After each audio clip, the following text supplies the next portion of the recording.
to you, Guyana, and welcome to this week's edition of Facing the Nation. I am Malika Ramsey. Thank you very much for joining us for another informative week. And this week we're doing it a bit different. As you can see, I'm dressed unusual compared to how I'm usually dressed here every week. You're accustomed to seeing me in suits or jackets or whatever. But I'm dressed like this because this is the final Friday before Emancipation. I have one of the persons I like to call the emancipation experts here in Guyana, who is going to tell you all about emancipation and what it means or what it should mean for Guyana at this time. So this is basically a pre-emancipation program. As you know, emancipation, the official day is on the 1st of August, which is on Monday. But some of us are getting geared up already. And it's not only for us, but it's basically trying to inform, enlighten you, and be informative and in a sense, prep you for what is to come. I know some people will be celebrating all weekend, but that's why we're here, to remind you of the importance of these celebrations and these significant observances for our nation. So on today's program, it is my pleasure to not introduce, but to tell you that he's here today because he's no stranger to Guyana, Mr. Eric Phillips. Eric Phillips is an executive member of ACDA. As you know, ACDA is the African Cultural and Developmental Association, and they've done a lot of work here in Guyana in terms of enlightening and reminding and strengthening our people and so on. So it's really good to have Mr. Eric Phillips on today's program. Welcome to you, sir. Thank you very much. All right, great. Happy Emancipation. And thank you, and same to you, sir.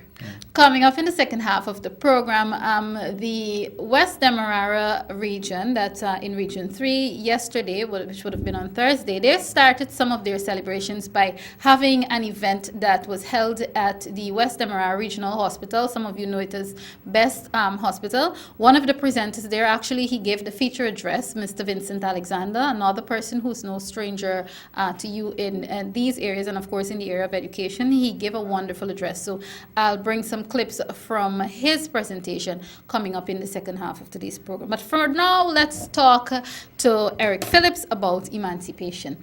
And the first thing I want to ask you about, sir, is what really does emancipation, if not what does it mean, what should it mean for Guyana at this time? Because this year's celebration is coming at a time when some of us are still celebrating a new, so to speak, a government that seems to have put people and human development first with a focus on social cohesion. So what role can emancipation this year play in promoting and helping to grow social cohesion?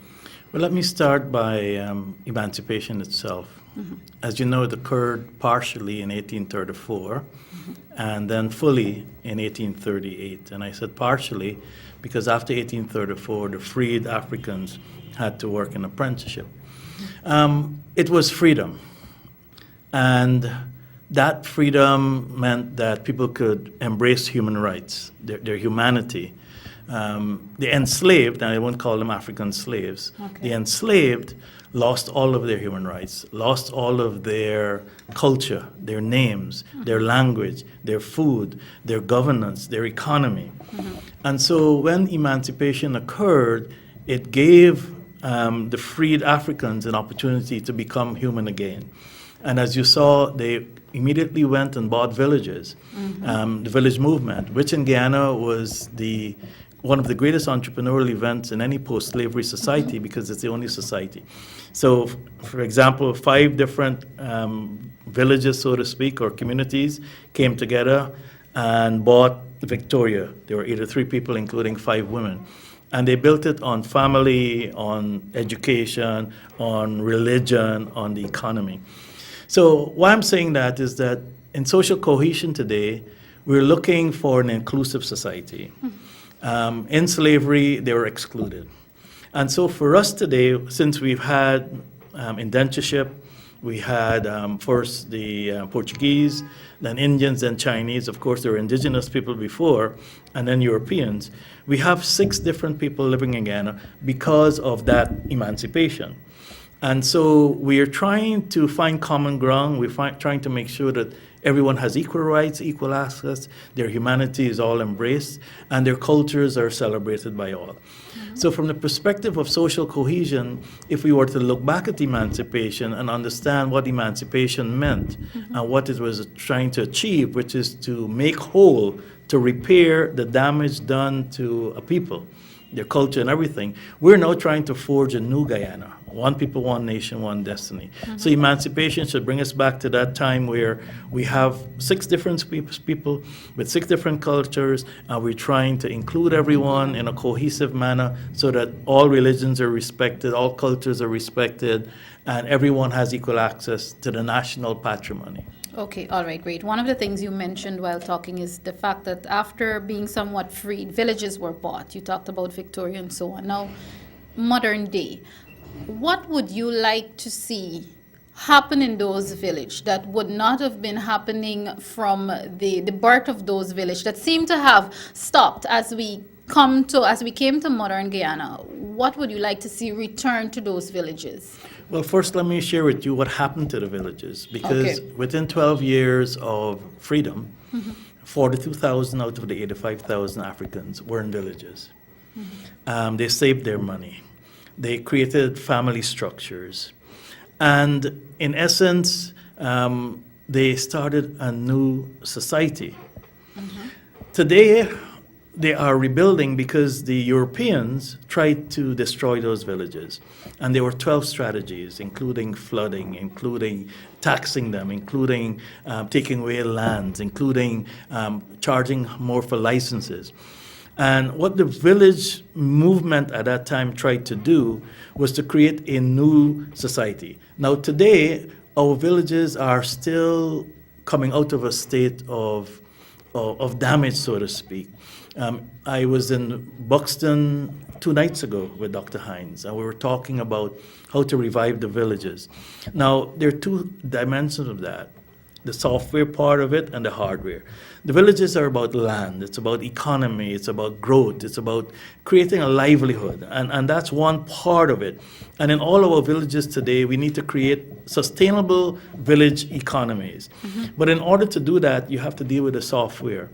And that is the illiteracy, the poverty, the mindset that has been, that we've like, degenerated culturally. Yes, it's a sort of somewhat become of a part of our culture to accept these things as norms. And so we need to heal our villages, the people in our villages, heal our society, make education again something primary, especially with oil coming, but also make the whole issue of respect, of taking care of young people, of taking care of older people, the shut-ins, but also of good governance. The village movement started local government. That has changed over time. Now we're trying to get a new constitution, an inclusive constitution. We've had local government elections. So we're seeing the rebirthing of things becoming more local again so that people can govern themselves. They can say what they want to do with themselves. So it's both things. Making the family whole, getting back to values that would make the society healthy, taking care of making sure there are no suicides, making sure there's no poverty. I grew up in Maikoni. And we were never hungry, and we weren't rich, but you grew everything. The land fed you. Right, and so now we have to do that. I mean, in 2005, there was a lot of damage, and people moved to the highway. There's a great movement to Tushin. If you look at Tushin today, there are a lot of people there, but they have to come to Georgetown for jobs. Right. So we have to figure out how we make sustainable economies in our villages, especially moving to a green economy, and more importantly, within that village, to make sure that there's a sense of community, a sense of a value system that says we are all brothers and sisters, we take care of each other. You talked about all those things that need to be fixed in the villages. I think you call them the software aspect of it. What are some of the challenges that you expect to meet as you change that? Because again, they have been that way for a while, and even though it's software and it sounds as though you can simply go around and speak to people and speak to village people, it takes money, it takes finances to do that. What are some of the challenges, and how do you plan to deal with those challenges if you're going to turn around village life and community life as soon as you possibly can? The first issue is unity. What we have found over the last 20 or 30 years is that the villages have been divided. There are 5 groups and they're all fighting. Political parties nurtured that. And so instead of having a sense of community, there are many little communities within the community. So we have to fix that. We have to find a governance structure that is all inclusive, that makes people realize that this is our village. Now, having done that, you have to deal with core values. People have lost their self-esteem. They've lost hope. And the church is there, but the church was also divided. I mean, in Buxton, there are 18 churches. During the last decade or so, the church was manipulated by political party to make sure that, you're our church versus the other church. And then there's a whole group of people who don't go to church. And we've ignored them. We've centered a lot of things through the church. Yeah. But what we need is really civil society to be broadened. We need more youth groups. We need more women's groups. We need more teacher groups. I mean, the teachers are really the builders of villages. If you look at Buxton, you look at Annandale. So we need to go back to basics. We need people to start acknowledging their worth. A lot of people lost their worth because they felt that there was no value for them in the society, and especially in African communities. People started bleaching. Mm-hmm. I mean, that's a symptom of a loss of self-respect, a loss of valuing your own culture. The dark complexion is inferior. Right, because the society rewarded being lighter. Even how we treat each other, the lack of respect, all of that has to be rebuilt. I mean, you see older people walking and crossing the street and the car would run them down. We never used to do that. So we need to start with first trying to bring unity within the community and use that platform to deal with the other issues. The church has a significant role to play, but the church is only one of many actors. And oftentimes we emphasize the church and forget that there are other more critical actors in the community. Mm-hmm. Because we often knock on the church door and said, what is the church doing? And so on. The church has its own issues. Of course. Viewers, if you're now tuning in, today's Facing the Nation, of course, we're talking about emancipation, the importance of emancipation to our nation, especially at this present time. You'll also hear from Mr. Philip about the usual activity that there is in the national park. He'll tell you some of what you can expect on Monday. That's for some of us who are planning to head down there. And again, this is basically awareness and, in a sense, to get you in the mood for emancipation celebrations and observances on Monday. Mr. Phillips, we've talked about the politics of it, the fact that the political parties have played their roles in, whether consciously or unconsciously, have played their roles in somewhat contributing to destroying these communities and villages. How do you plan to approach that? Because the bottom line is politics will always be there. There will always be a general elections. There will always be a local government elections. And in Guyana, we know we get stirred up around election period, and people say what they feel, and it offends, and people become bad friends. They become enemies. So how do you plan to deal with the political challenge? Well, first we have to look at the threats. And if you look at the threats facing us as a nation and understand the risks, then you would deal with each other differently. What are the threats? If you were to look at the East Coast, we're fundamentally at risk to the ocean. We saw that in 2005. Mm-hmm. If you look at another risk, even though people see it as something other than a risk, we have oil coming. With oil, we will need 10,000 people who are highly educated. If we don't heal ourselves, if we don't present a governance structure that includes all Guyanese, we will not be ready for when oil is here, because the ethnic issue will always dominate common sense. And if we are internally fighting, others will come in and take our patrimony. We need to find a political structure that gives everyone access, that makes everyone feel that they're Guyanese. Not that I'm Indo-Guyanese or Afro-Guyanese. We'll always be that because culturally we're that. But in the sense of nationalism, in the sense of trying to make the country grow so that all can benefit. We've had a situation in the last 20 years or so where one side benefited.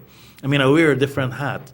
And I would say from that hat, there was the greatest transfer of state wealth from the government to one ethnic group. That breeds disunity. That breeds racism. That breeds a lot of things that we don't need if we're going to platform our economy from oil. Have you seen somewhat of a change in that as yet?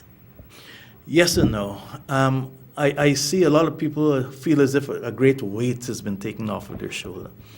But in terms of rewarding our youth, in terms of the opposition party realizing that this race thing isn't going to work anymore, and so they're opposed to social cohesion because there's this view that the next elections, if we fight this government on an ethnic race basis, if we tell our Indian brothers that we're being discriminated on, like Jagdeo did last week in New York, if we keep the political parties keep sowing seeds of dissent, seeds of destruction, then we will have a real difficult time solving any of those problems. The challenge for us is really to look forward. The challenge is us for this current government to not only speak about social cohesion, but to have acts of social cohesion. And I define social cohesion a little differently than the government because I've read all the documents. To me, social cohesion is about rights. It's about political, economic, social, cultural rights, equal rights. It's underpinned by Constitution. There are 2 articles there. It's underpinned by all of the international agreements we've signed, whether it's the International Declaration of Human Rights, whether it's CERD. And so we have a great challenge in front of us to make, for us to become socially cohesive, because there are forces who, for their own selfish reasons, they don't want that to happen. And of course, 65% of the population are youth. Of course, you look at the census, there's less Indians, less Africans, more mixed, more Amerindians.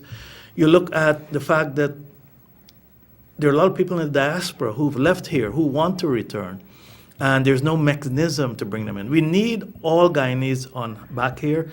We need them on an equal basis. And if you were to give people equal access, and if you were to enforce the law, I think we'll be a much more cohesive society. And there has to be preferential treatment to African Guyanese to make up for the discrimination that started in 1621 when we came here. In the Reparations Committee, which is another hat I wear, we have written a 45-page document that showed the 15 steps taken to make African Guyanese become at the bottom of the ladder, so to speak. And those steps were all done by the state. And so we were saying this new state, this new government that has inherited all of the obligations and benefits of the state should repair that. There are a lot of very good companies that didn't get contracts, whose names were not only in the short list.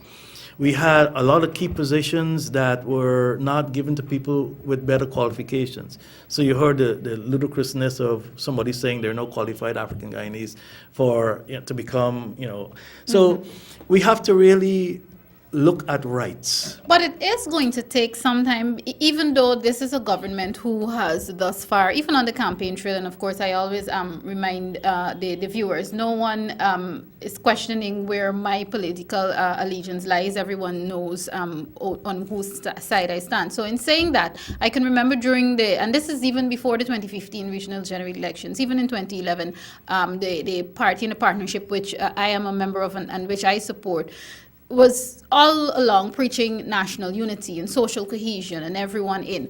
But don't you believe that it's going to take some time to get rid of all of that? But are you seeing progress? Because you did talk about the fact that ACDA looks at social cohesion from a different angle. You talked about economically, educationally, and so on. Right. Are we moving toward that?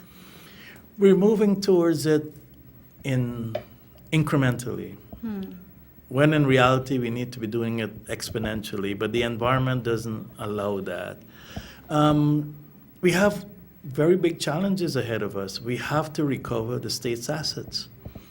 We were losing $330 billion a year in state assets. Now, if you want social cohesion, you may be forced with the decision to not go after those people because most of those assets were stolen by one ethnic group. And so as you go after those folks to get your assets back and to charge them criminally where it's necessary, You're going to be accused you've been accused of ethnic cleansing, even though all we're doing is getting thieves and crooks and drug lords. So that is the challenge, and Guyanese of all races have to be conscious of the fact that these are thieves, and it has nothing to do with race, but that argument of it being a race issue will always be thrown out there to muddle the picture. So that's one thing that is perhaps preventing more progress in terms of social cohesion. Then, of course, we have the educational system, a broken system, where we honor and reward the 100 plus every year, and the other 12,000 are damaged forever because they're in a system that doesn't acknowledge them anymore. You know, we're the brightest of the brightest, but we also have the pyramid is so big at the bottom. And if we don't educate ourselves and educate our children, we will never have good citizenry. And so politicians will always be able to divide us based on emotion and race instead of on logic and facts and programs and ideas. So we have that challenge in terms of what this current government needs to do to bring us quicker to that. We do need constitutional reform. That's one thing. And we also need to recognize that youth is the essence of our democracy. And if we were to recognize that youth is the essence of our democracy, then we will ensure that our youth are the things that are put aside for our youth, the programs that are being put into place for our youth are about our democracy. This is an old government, both opposition and government. Yes. Oil is coming. We have a huge gap. I go into villages, I see very young people and very old people. That in itself is a threat to our democracy. We need our diaspora to come back, all races, to fill in those gaps. I mean, it's difficult to have a intellectual conversation in Guyana often because people want to go and drink. I don't want to go drink. I want to talk about ideas. You're never poor if you have ideas. Yeah. And we need to get our young people more involved. I mean, there's Kent State, there was a war in Vietnam. The last 20 years have depressed our youth's initiative. I teach at UG and I see that there where it's one of the most amazing things. Students don't ask questions. When the essence of being in university is to ask questions and debate and so then research on your own. I always have lecturers who say this to me, you know, you especially at that level, you are reading for a degree, which means keyword read. Right. Read. So we have all these challenges. The infrastructure, the software, as I like to put it, has been damaged. We need new software, and we need leadership. And when I say leadership, you know, we have a lot of bosses in Guyana, and bosses grow followers. We need leaders because leaders grow leaders. So we need to be thinking about succession planning of our youth. There are so many things we need to do, but it has to be done in a democratic way. And I think if we were to embrace our youth, a lot of those ethnic issues will disappear because our youth are smarter. They're not going to get trapped into this race issue, especially if they know that if we don't solve our problems, all this wealth we think we're getting with oil, we're going to waste, or other people will come and enjoy it better than us. All right. Before we talk about ACDA a little more and, of course, what's going to be happening on Monday, you did mention the unfortunate sentiments made by the opposition leader recently out of the jurisdiction as it relates to race issues and so on. I can recall just after the 2016, the major Jubilee celebrations that we saw some commentators whether it be on social media or newspapers, saying that, for example, to use the main activity, which was the flag raising ceremony, that it seemed to have been an Afro-Guyanese event rather than a national event. What are some of the things that first of all, I should ask you if you even agree with that. And if so, what are some of the things that you felt would have contributed to that? And again, the reason I brought up the opposition leader's statements is because he has a certain following. And again, whether we like it or not, he is a leader and he is influential. Do you believe that it's statements like those that would cause this sort of shifting away from national events? Yeah, I observed that event from afar. I didn't really participate deeply in it because I was preoccupied with other things of national interest at the time. And when you look at the optics, you saw it was an Afro-Guyanese event. You looked at the people who came in on planes. Again, it was an Afro-Guyanese event. Which it should not have been. Right. But Indo-Guyanese weren't not invited. They were invited. And so there were institutions in place and people in place and intellectual authors in place trying to paint that picture. The quarrel at Durban Park was something that was fabricated. Okay. And it was helped by some poor management because you should have predicted that this is what the opposition wanted to do. Because this is our grand event. This was an event that should have brought unity. As a matter of fact, I don't like the logo. Okay. I thought we should have had a logo that nurtured unity instead of a jaguar. Okay. But that's my own perspective. The whole theme of our Jubilee should have been unity. But there are other forces who recognize that if there's unity, their political faction, political strength will decrease. So there are institutional things in place that are preventing cohesion. There are reckless leaders like Jagdeo. He's not a leader. I don't know why we call him a leader. The title, the official title. He's not a leader. Whether you call him, he disrespects the position. While he's in office, he disrespected the office. He had an agreement with drug lords. He compromised our sovereignty. 400 people got killed. That's not a leader. That's somebody who should be in jail. And if you have that type of personality out of jail, you will allow him to continue to break up this country. He should be charged under some act for lying and for being divisive purposefully. It is all construed. He's trying to say that Indians are being discriminated on and persecuted because he's an Indian who stole things and did things and will be prosecuted. So he's trying to bring the whole Indian community to save him. And I think they're smarter than that. And until we realize that that's what he is, a demagogue, a Donald Trump, somebody who has always been dangerous to Guyana, who's selfish. Because if he came into power as a young man, everybody gave him a chance. He could have healed this nation. We could have been so far ahead culturally, politically, socially, economically. He chose a band of crooks and murderers to be his partners. And so we need to find a way of, Indo-Guyanese in particular, need to reject that. And if they did, they would have been more involved in Jubilee. They would have been more involved in social cohesion. But there's this... And not allow themselves to be there's used this worm out there, this worm who is, we have a drum. We're a wealthy nation. We're a nation with everything that people want: oil, water, land, 200 fruits and vegetables. We speak English, 15% unique biodiversity, multicultural, multi-ethnic. Why are we poor? Why are we having ethnic problems? We shouldn't. It's because of bosses like Jagdeo who want to use ethnicity to dominate. And he shouldn't even be in parliament. The Constitution, we have this Ethnic Relations Commission. If you read the act, he should be charged. He shouldn't be, the party needs to reject him. Not only for the PPP's own grace, but for national unity. Indeed.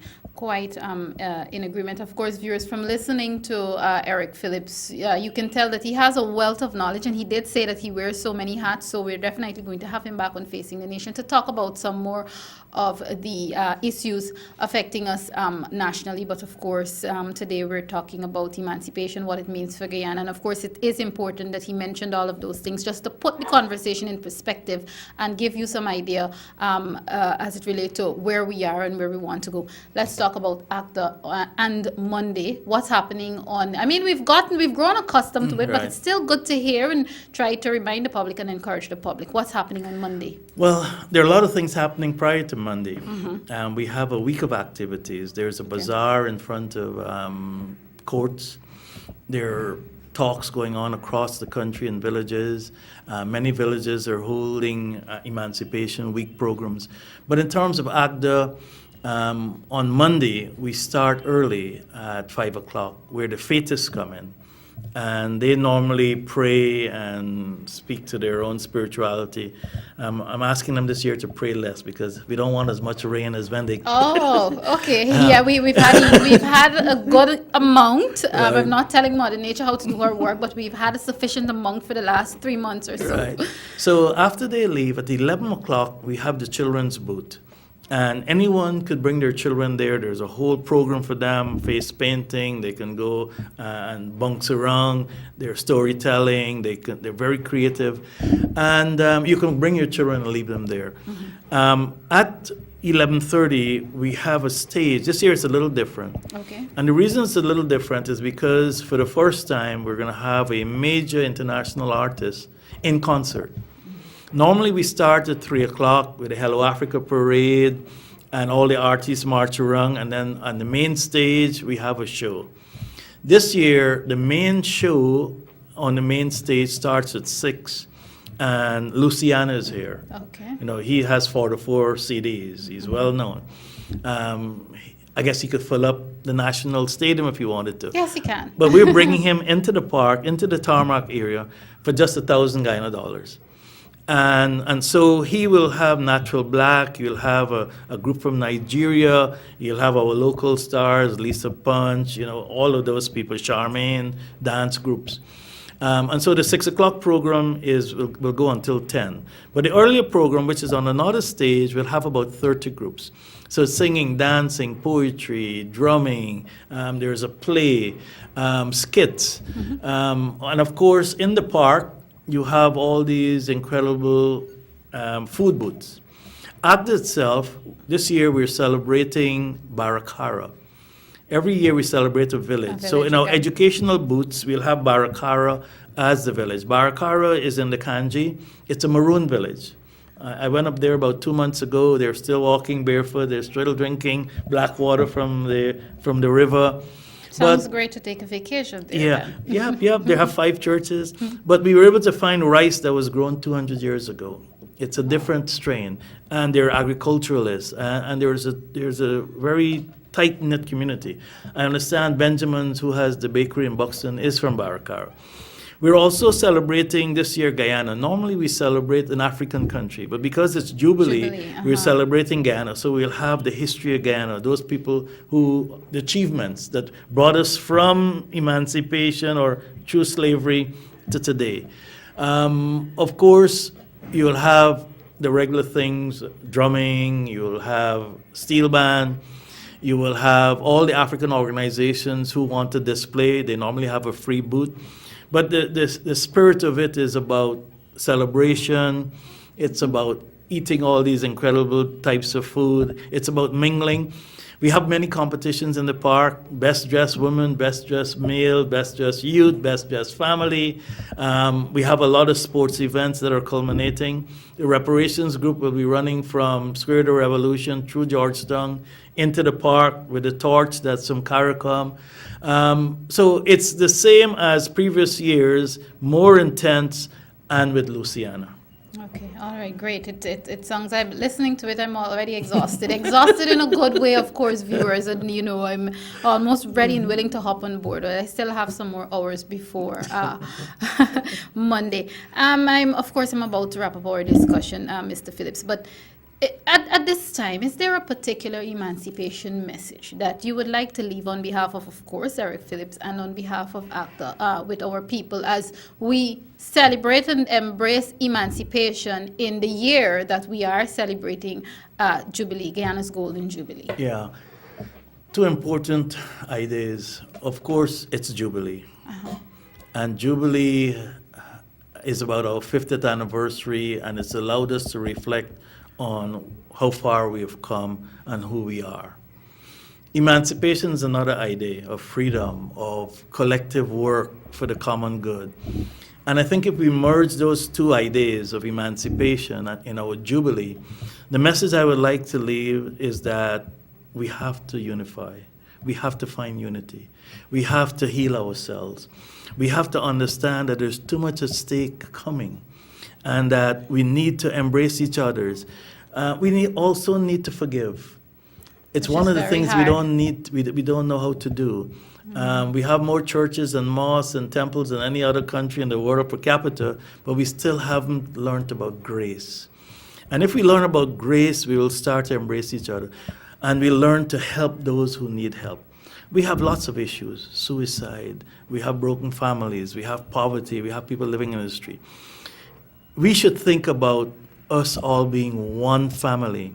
So emancipation is about taking care of the family, of growing together, of being free together, of preparing ourselves for the future. And the future is oil. And if you think we have problems now, when oil comes here and there are all sorts of foreigners in the country, this society will fundamentally change. So we need to become Guyanese. We need to act our Guyanese-ness. And the only way we can do that is if we pursue social cohesion, which in our definition is political, economic, cultural, religious, and social equality. So that's the message. Use it as a period of reflection. Use it as a period of hope. We were hopeless for many emancipations. We celebrated, but a lot of people were just glad to celebrate because it was a day to forget. To forget everything. Now it should be a day to remember and to move forward. Thank you so much, sir. Well said. Deep, deep indeed. And viewers, if you're now tuning in, unfortunately, you missed a really good conversation with Eric Phillips. Eric Phillips is one of the executive members of ACDA. ACDA is the African Cultural and Development Association here in Guyana. Of course, as you know, they have done a lot of work. Mr. Phillips, thank you very much for being on today's program. My pleasure. Viewers, what I'll do now is ask the operator to pull up that feature address made by Mr. Vincent Alexander yesterday in Region 3. He talked a lot about emancipation also and its origins, and basically gave a special call to the folks there in Region 3. Of course, most of you call it West Dem. By the time we come back on this program, by the time we come back on this part of the program, it will be time for me to wrap up. This is Facing the Nation. Stay tuned.